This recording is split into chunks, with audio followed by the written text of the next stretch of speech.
Thank you, Mr. Speaker. It's my pleasure today to pay tribute to Lorne Howard Maeck, former MPP for the great riding of Parry Sound. But first, let me welcome members of the family that have made it here to the legislature today. Son Doug Maeck and his wife Ada, daughter Janice and husband Steve Witter.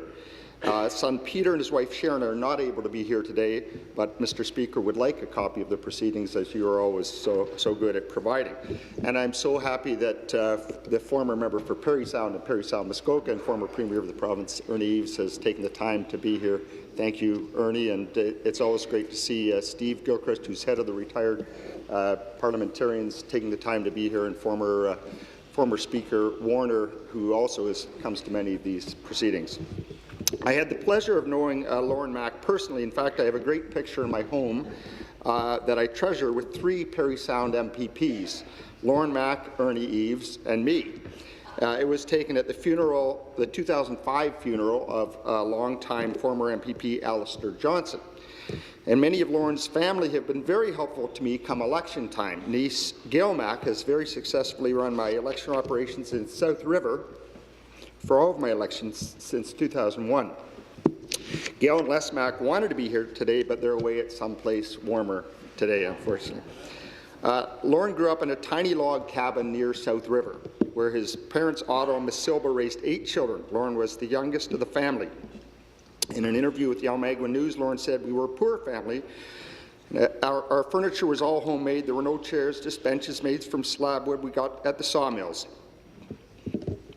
We had beds that were oak bags sewed together to the size of the bed and filled with beaver grass." From these humble origins, Lorne went on to do so many things. He left high school at grade 10, served in the Royal Canadian Air Force in the Second World War as a wireless air gunner. On his return to Canada, he served in the Ontario Provincial Police as becoming a detective. He was a true entrepreneur. After the OPP, he went on to operate several different businesses, including a gas station, bus company, and furniture store. He started his political career on council and then as Reeve of South River. When former MPP Alistair Johnson retired, with the encouragement from Johnson, Lorne decided to run for the PC nomination. It was a tough battle for the nomination. That included the Reeve of Burkes Falls, Stan Darling, who went on to be the MP for Parry Sound, Dr. Jack Mackay of Parry Sound, and Race McLean of Parry Sound. Lorne won, but there were some hard feelings on the west side of Parry Sound that someone from East Parry Sound had won again. In fact, Race McLean ran as an independent in the general election, and I checked the records, he came in second with 25% of the vote. And when I checked the poll results for West Parry Sound area, McLean soundly won most of the polls around the town of Parry Sound. So after the election, Lorne Maeck reached out to Ernie Eves, a young lawyer from the town of Parry Sound, to make peace and get support from the town of Parry Sound. When I spoke with former Premier Eves, he told me that Lorne Maeck was one of the reasons he got involved in politics.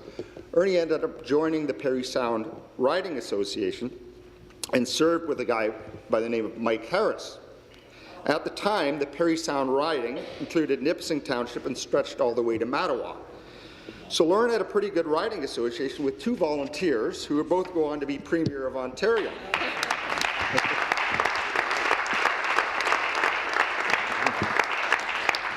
Son Doug told me that he has a photo with young Mike, Ernie, and Lorne. In fact, Ernie Eves and Mike Harris met while serving on the Parry Sound PC Riding Association. Ernie went on to serve as Lorne's association president and campaign manager. I spoke with former Premier Mike Harris, who confirmed that he was volunteering both the Nipissing and Parry Sound Riding Associations, as his home was in one riding and his business was in the other. He said that many people in Nipissing would travel down to South River to meet with Lorne, who was a government member, at his home with their provincial issues, as Nipissing adopted Lorne as their member. He said Lorne always had time for him and other people from Nipissing. Former Premier Harris said he would have liked to be here today, but he is out of the country. Lorne went on to serve Queen's Park on many different committees and select committees as parliamentary assistant to the Minister of Natural Resources. Then in 1976, he was appointed the Chief Government Whip by Premier William Davis. Lorne had great respect for the Premier and told me that he really enjoyed the job of whip, especially because it gave him close access to Premier Davis. Son Doug told me that Lorne was in awe of Premier Davis, the only person he referred to as the boss. I spoke with former Premier Davis, who said that Lorne was a very decent individual, committed to his constituency, liked by everybody, that he was very conscious of other people. He talked about how Lorne enjoyed his passion of woodworking in retirement, and that Lorne would send a gift of his handiwork each year at Christmas to Davis. Lorne went on to be Minister of Revenue from 1978 until his retirement in 1981. Lorne was very easygoing and not afraid to get his hands dirty and help out. Niece Gail Maeck told me the story of when Premier Bill Davis was coming to visit their campaign office in South River. Lorne showed up in his jeans and his plaid shirt to help get things ready for the visit. Some guy came in and started giving Lorne orders. Lorne complied at first, before saying, "And who are you?" And the guy replied, "I happen to be security for the Premier." Lorne replied, "Do you know the Minister of Revenue?" The guy replied, "Well, not personally." Lorne replied, "Well, I happen to be him, so stop ordering me around."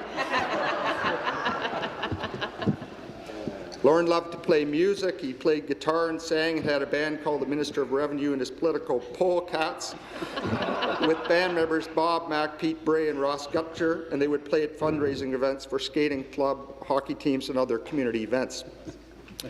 Former Premier Eves told me that Lorne Maeck was a thoroughly decent guy, as honest as the day is long, and one of the reasons I went into politics.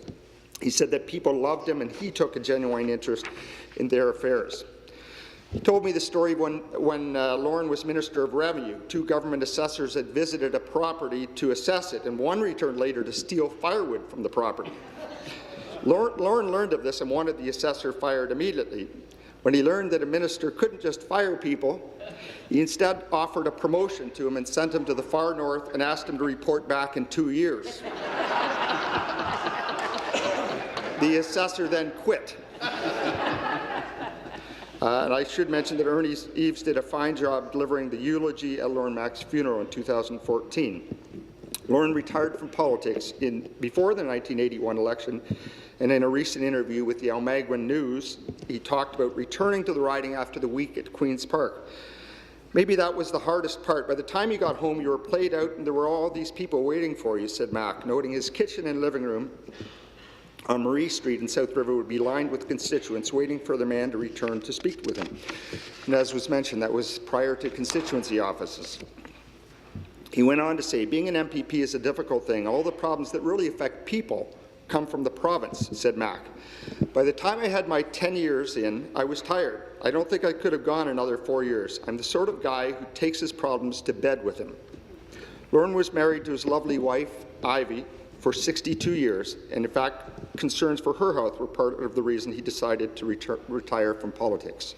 So thank you to the family of Lorne Howard Maeck and for his service to the people of Ontario.